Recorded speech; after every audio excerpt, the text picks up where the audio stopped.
Golden State Media Concepts Technology Podcast covers everything tech. The hottest mobile phones, tablets, games. We review it, rate it, test it. Whether you're Microsoft or Apple, Android or iPhone, we'll give it to you again. Black and white. The Golden State Media Concepts Technology Podcast.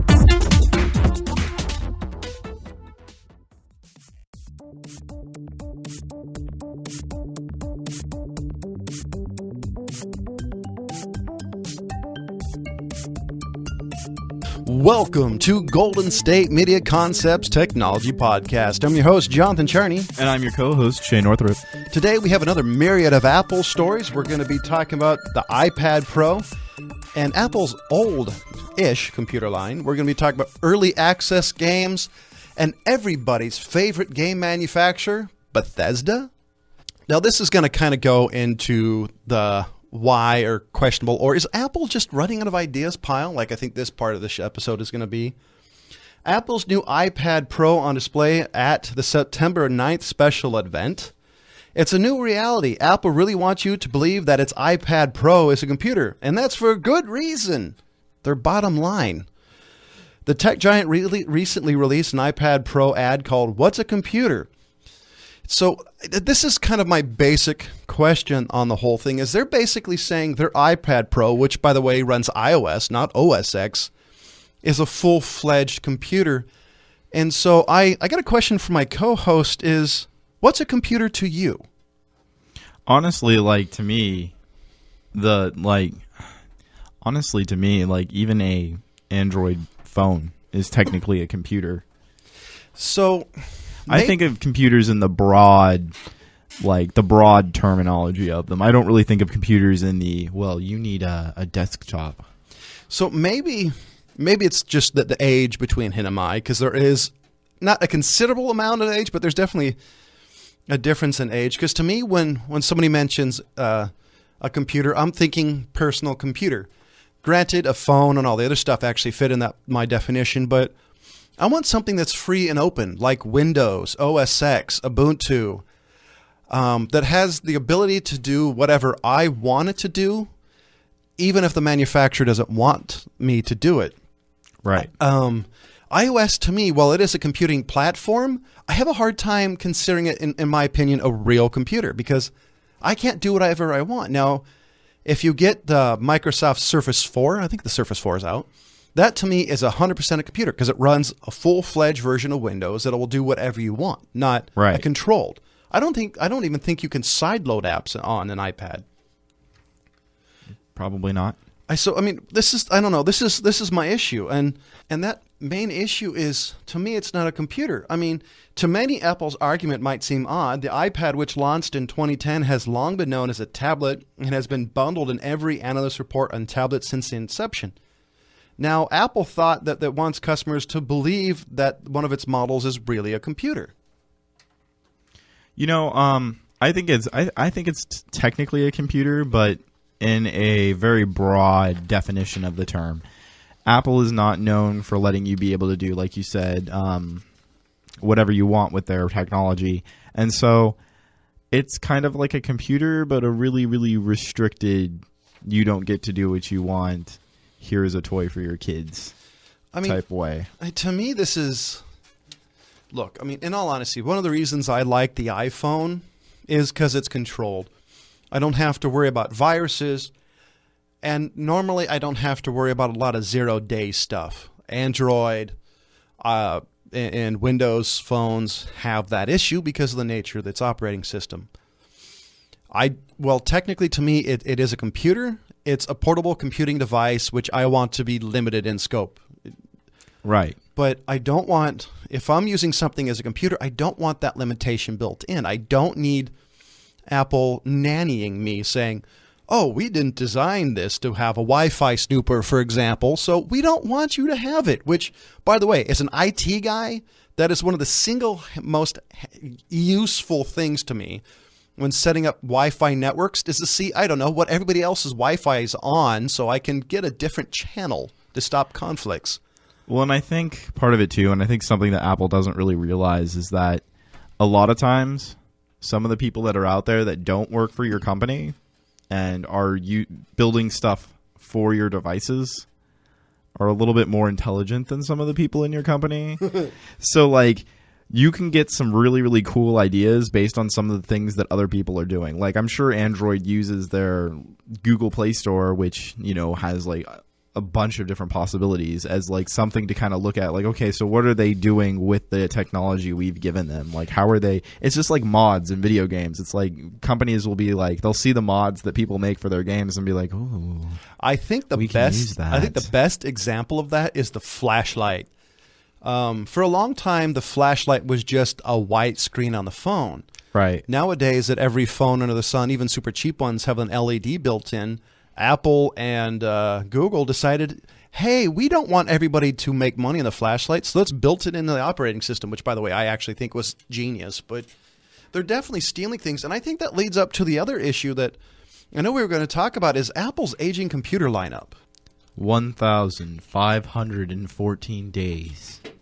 Or 4 years, 1 month, and 24 days. Dun, dun, dun! That's how long it's been since Apple has released the last MacBook Pro to come with a Retina display and the price of $1,199. Dun, dun, dun! So Apple has a really big problem right now where they haven't really updated anything in a while. Now, you can always go and get performance updates on your MacBook Pro and stuff like that, but they haven't released anything new.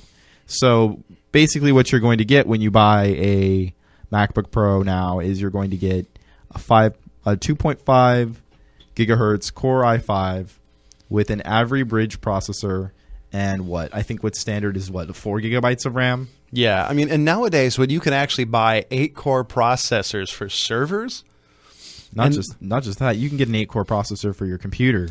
And the MacBook Pro is supposed to be, at least for their laptop line, that's top of the mark. I mean, a 2.5 quad core is, I'll be honest, it's kind of sad. It really is. And 4 gigabytes of RAM is not a standard anymore. A standard is 8 gigabytes of RAM at this point. And I would say if you want a laptop, you want to get as much as you can afford. I mean, like my desktop has 32, and I'm even considering going to 64.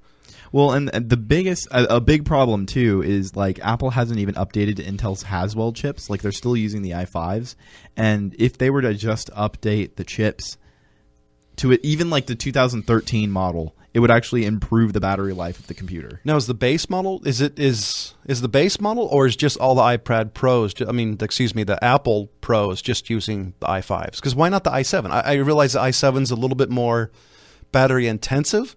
But even switching to that generation's i7 would improve it, minus the battery life. Right. Well, and they even still come with DVD drives, which is funny because a lot of Apple's things are trying to just take that away. So I know some don't, and this is actually a problem I know a lot of people have. I'm out there just shopping, and I know a lot of people have issues the fact that nothing comes with optical drives. Well, and a Blu-ray drive would be nice, right? And we're talking about in a generation where most people don't know how to turn a CD into an iOS image. And basically what you're doing is you're turning what's on the drive into a virtual disk. It's an image of it, but that's the best way to describe it, which, by the way, OS X can actually install from.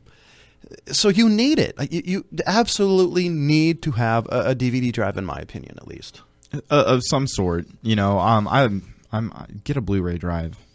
But one of the things that I think is also interesting to note is that 2 years ago, Apple charitably dropped their price from $1,199 to $1,099. I don't think that was charitable. I think that was them realizing nobody was buying their 3-year-old computers. Right. Well, and you can go and you can update your I know a gentleman who edits, and he went and updated his MacBook Pro to where it can run 4K. So 32 gigabytes of RAM and 4K 4K monitor and all these things, which is great. Now, was this a laptop, or was this? Yes, he got it updated for that. It probably cost him a fortune. I'm really curious on how he did that, because Apple is famous for always being on iFixit's worst consumer fixable list type of thing. Right. Well, and more of Mac's products that because more and more of Mac's products are getting older and older and older, and more of Mac's products, like they haven't been releasing anything new. So a lot of it's on like the big do not buy lists for technology. And one of the things that's also kind of interesting to note is that, for the price, $1,100, you're getting basically last gen technology. And for roughly $1,200, you can get an absolutely amazing Windows laptop, where you're talking about a convertible style laptop. You're talking about a desktop replacement. $1,200 will get you an outstanding computer that's not... And you'll get like a monitor and everything that's really nice too. Like, yeah. I don't get... Now, maybe this is Apple switching away from doing computer and technology stuff like that. I don't know. There's no reason. Technically, they're getting more money from the iPhone and iPad. Maybe this is just kind of them pivoting away from their original core market. But there are entire industries that just like focus on Mac and Mac products. Like, I mean, in the film industry, Mac is on top. Like, Mac is the one that everybody buys, but it's becoming more and more obsolete. You know, like it's getting to the point now to where it's like, okay, well, if I even want to be able to edit or do anything, I need to upgrade my computer, and that's going to cost me like another $1,000 when I could just get a Windows. And a lot of people have to get the actual desktop pros, and like the high end's $12,000. No studio at this point is going to spend $12,000 on an old trash can when they can, for $12,000, can get them, well, let's just say an absolutely amazing computer that won't be touched for like a decade. Running games at 120 FPS. Right. Ladies and gentlemen, we're coming up to the break, and after the break, we're going to be talking about early access games. Tired of searching the vast jungle of podcasts? Now listen close and hear this out. There's a podcast network that covers just about everything that you've been searching. Hey! The Golden State Media Concepts Podcast Network is here. Nothing less than a podcast bliss with endless hours of podcast coverage. From news, sports, music, fashion, cooking, entertainment, fantasy, football, and so much more. So stop lurking around and go straight out to the Golden State Media Concepts Podcast Network. Guaranteed to fill that podcast itch. Whatever it may be. Visit us at www.gsmcpodcast.com. Follow us on Facebook and Twitter, and download us on iTunes.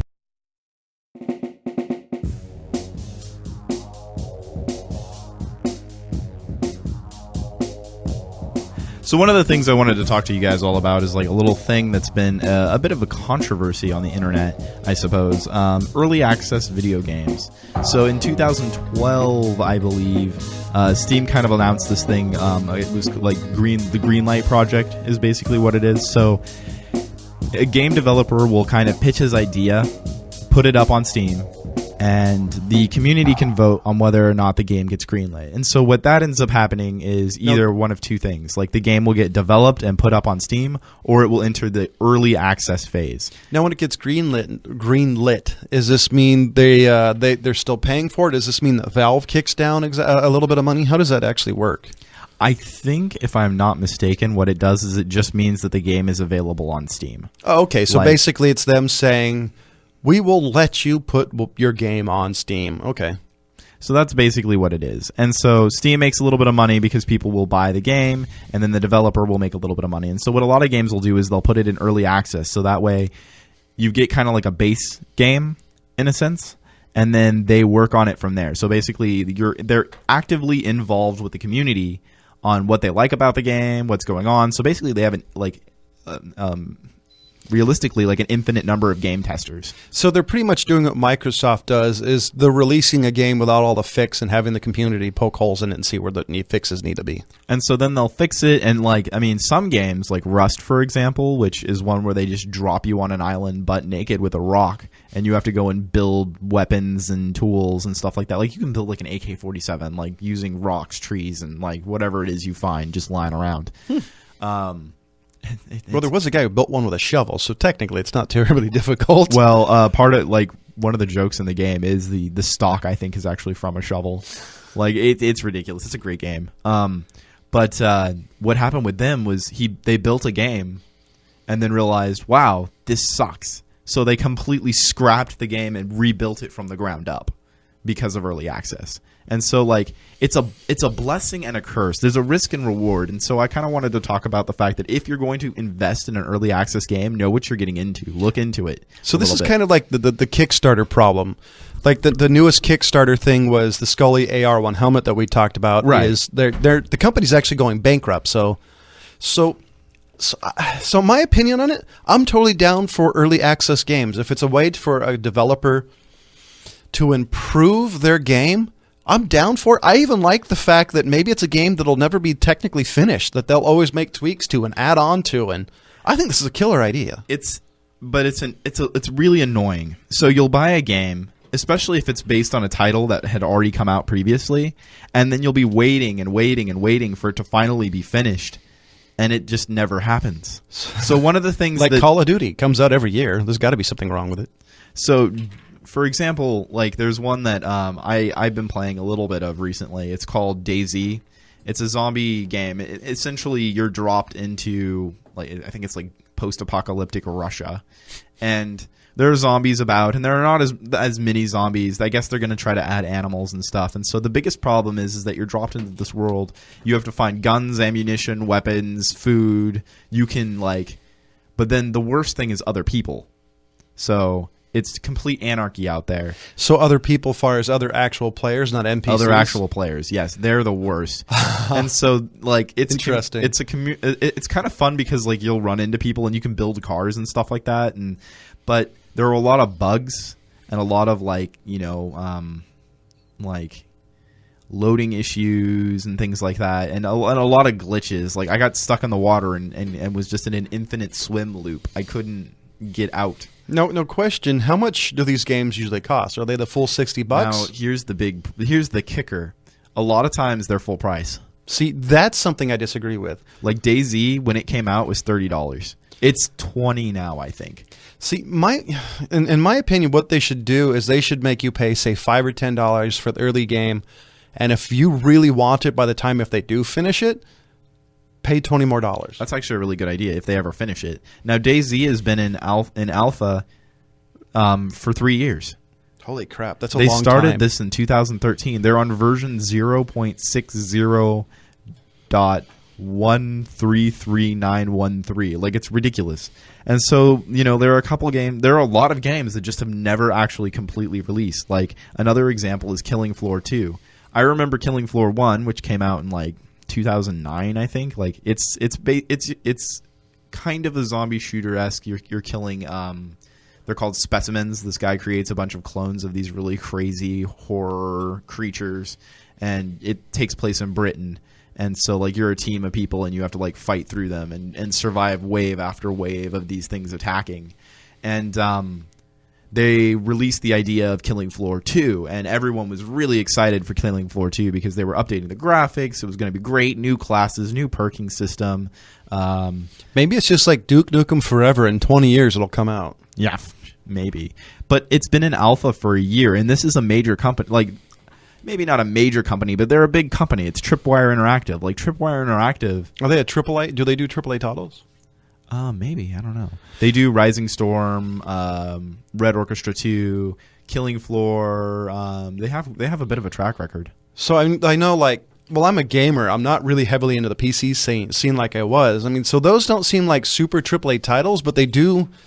I have heard of a good portion of them. So I wonder why they're doing this. Is this something that's just, they get to it when they can, where they work on the other titles? Is this, they're just having their interns do it when they're bored? One of the some of the games like Rust, they really do care. And then some of the games, it seems like they put out these little fad titles we got another zombie shooter for you guys. It's in early access. Yeah, good luck. It's probably not going to get made, and it's probably going to suck. Okay, so basically this is a gaming version of clickbait. This is, we're going to throw something together because we just need a couple of thousand sales so we can finance to the next quarter. Well, and there's been rumors of games just completely ditching, just opting out and not going anywhere. But then you get games like that, because of Greenlight and Steam Greenlight and Alpha, have become amazing games that people can play. We wouldn't have for one thing, Undertale would not be on there without Steam Greenlight. That's just the green light, though. That was never in early access. That was a complete game. So my only thought is there has to be something on Valve's end for the company. You know, say if a company does this a couple of times, Valve puts them on probation or puts an asterisk by them. You know, company known for not releasing their titles. There has to be something for it because the community as a whole is not going to put up with a bunch of games or like a manufacturer of games who says, hey, look, this is Killing Floor 5, and it never comes out, or if it does come out, it's buggy and it never gets released, and you spend $60. There's got to be something that Valve can do on their end. No, most of the games aren't like $60. They're usually around $20 to $30. It depends. It's like half price. I'm exaggerating a little bit, but there still has to be something that Valve can stop, because otherwise people are gonna stop buying from Steam eventually. It's also important to note that there are actually some good games to come from this. It's buyer beware. And they're very vocal about that, and the community will definitely let you know. So if you're going to buy a game on Steam, any game on Steam, because there's so many games on Steam, check out the user reviews. There's a little thing in the side that'll tell you if it's mostly positive, mostly negative, or mixed. Now, are the user reviews like Amazon, where they actually have people buying reviews? No. Okay, not that I know of. Most of the reviews, like you can tell, is user based. Okay. And if they did buy reviews, then it's one of those things where it's like you're not going to be able to outnumber the swarm of angry PC master race gamers.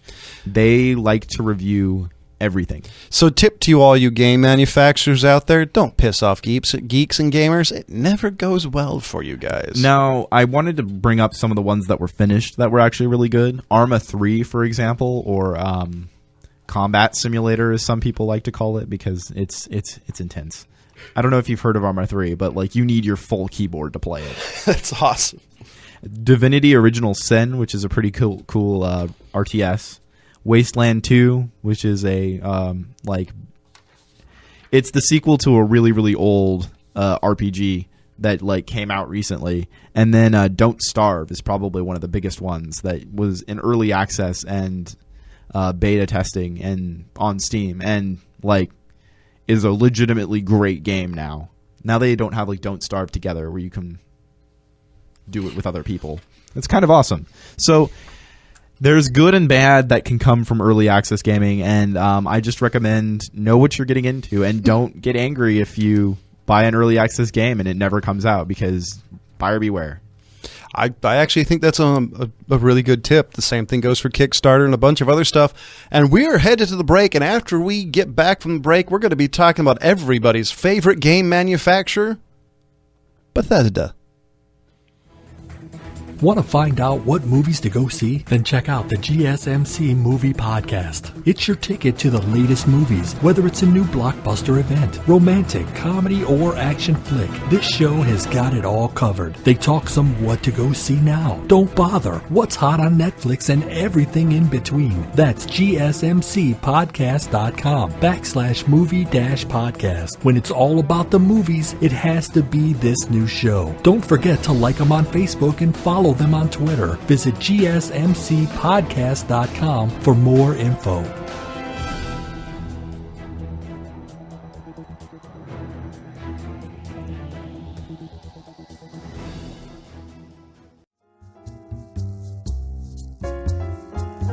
Now, this is where I wish we were a little bit of a morning zoo, because I want fanfare, I want drums.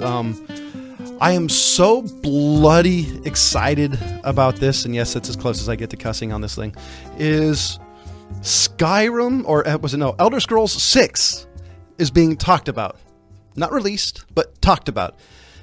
If you don't know anything about Elder Scrolls has been around forever. I mean, the series originally started on DOS back in the day. Yeah, it was Elder Scrolls Arena. Yeah, so it was an arena fighting game originally. It's an old series. It's an old series. A great series. The last version of the game was Skyrim. Turned out to be another game of the year. There's also an MMO version of it that's actually available on all platforms that that I know of. Apple, Windows, Xbox, PlayStation. It's not a bad MMO either. And if you played it when it first came out, it got better. And you can actually, at least for the Xbox version of it, because I have one because it's a month-to-month subscription normally, but there's one you can actually buy for the Xbox. You don't have to pay for anything. Originally, it was a month-to-month subscription. But then they realized that they were losing their audience, so now it's just a one-time. You pay $60 and then you get to play Elder Scrolls Online. So let's get to the exciting news. It's really hard to describe how really excited I look on an audio podcast. I'm pretty excited as well. I'm jazzed. So I'm just going to read the little bit that I found about this. Let me get my news announcer voice on. It is clear that Elder Scrolls 6 is many years away from being released as the game that wasn't shown at E3 this year, 2016, but its fans had hopes, as Bethesda's software executive producer Todd Howard stated during a YouTube live streaming that they would be indeed working on Elder Scrolls 6. By the way, that is the worst tease ever from any company. We're talking about it a little bit. We're not showing you anything. You could scrap together something. Come on, Bethesda. You're better than this. Well, I don't blame them. I mean, they usually take a little bit between games. Oblivion came out in 2006, and then Skyrim came out in 2012. Like, they usually have like a 5 or 6 years in between each game. Yeah, my guess is what happened, honestly. So they were working on Fallout 4. The last of the major Fallout 4 add-ons, the official add-ons, not the mods, will be released, I think, sometime in September or August. So my guess is they're probably retooling for the new Skyrim. Right. Now, the main thing to note here is that there have always been a big release gap, like Shay is saying, between Bethesda games. There was a 4-year release gap between Elder Scrolls 3 Morrowind and Oblivion, a 7-year gap between Fallout 3 and Fallout 4. That right there was the irritating part. When I remember, I forgot what OS I was using, but what ended up happening for me is I upgraded the newest Windows version. I couldn't finish my Fallout 3 game. Oh. I was so upset. Well, I mean, starting over in Fallout 3 is not a problem. It's such a fun game. It has so much replayability. I got some. Well, the problem is I couldn't get it to install, period. There was an issue for me installing it, and at some point I just never tried again. Now, according to this, the title is going to be Argonia. The game, well, at least so it's either Argonia or Skyrim 2. This has been something that they've talked about a little bit. This was announced a while ago. They're like, yeah, we're either going to do Argonia, which, God, please. I don't see... Or they're going to do Skyrim 2. I don't want Skyrim 2. There's never been, Skyrim 2, Electric Boogaloo in any sort of Elder Scrolls game. I don't want that. I don't like 2 in any title is generally not a good idea. If you don't believe me... Skyrim 2, rock the 80s. Right? I mean, if you don't believe me, look at Lethal Weapon 2. It wasn't as good as the first one, or Die Hard 2 definitely was not as good as the second one, but was better than the third and fourth one. Well, digressing here. Here's the thing, too. I feel like people loved Skyrim a little bit more than they should have. Why? I like Skyrim, but it's really dumbed down from Oblivion. Oblivion was, huge. Well, I mean, the world of Skyrim's bigger. But, Oblivion was very vast in its, lore, and the spell system was a lot better. They didn't dumb everything down. The biggest problem I have with Skyrim is that everything got dumbed down. No, totally. You totally reminded me of You're 100% right. A friend of mine pushes probably the Elder Scrolls game farther than anybody I've ever known. He created a spell that took him 20 minutes to activate because all the boosting potions and spells he actually had to create to get it to work. Right. Well, and you just can't really do that in Oblivion because you can't stack stuff on each other. Skyrim, you can't stack stuff on each other. The lore... I really liked the idea of the Dovahkiin, and I love the story is amazing. I loved the speaking stuff, but no, I agree with you. It's definitely dumbed down a little, and part of my thinking is that was my problem with Fallout 4. See, that part didn't bother me as much on Fallout 4 as it did on Skyrim. Skyrim's biggest sin, in my opinion, was the fact it was a console game that was ported to the computer. And the only reason I like the PC version of Skyrim. It looks better. Well, I meant the reason why is they have a tendency, in my opinion, to dumb down console games. True. And I don't think they should have done that. Maybe it would have been a little bit more complicated to play on an Xbox. But if you're an Elder Scrolls fan, nobody's going to complain about it. Granted, they're going to be annoyed and it takes me 20 minutes to get through all my list of stuff, but it's an Elder Scrolls game. I'm okay with that, honestly. Just my big thing is I think the melee combat got so much better than it was in Oblivion, and the combat got better. The armor doesn't look like garbage. The armor in Oblivion just looked terrible. No, but the big thing for me is I like using summoning magic, and I was very disappointed when the best thing I could summon was that stupid ice whatever, and I'm like, that thing is disappointing. In Oblivion. You're not even in Oblivion. You're not even really. You're the hero of Kvatch. Yeah. That's it. Yeah. You just help close portals. You're not a Dovahkiin. You're not immortal. Like you're a side character if you really think about it. Because Tiberius Septim, I think is his name, is the one that is the actual hero. He turns into a dragon and like fights a demon lord. Like you don't do that. You just close portals. And in that game, as an average nobody, could summon a giant lizard monster, and if I hit one person, I could get that monster to kill everybody in the town. Right. And I thought the side quests were a little bit better. Like you could become not the gray ghost, but the thief. There's just a lot better story in the other one than there is in the new one. The Thieves Guild in Skyrim. And so this is we're definitely going to talk about this again because you can tell we're a little bit passionate about gaming. Maybe we'll figure out how we can squeeze gaming into our thing. So I got one other question for you. What do you think of Elder Scrolls V Skyrim Remastered? Don't remaster Skyrim. Skyrim is fine on its own. If you're going to remaster a game, take Morrowind, Twin Blades, I think was the name of the second one, or Oblivion, and update it.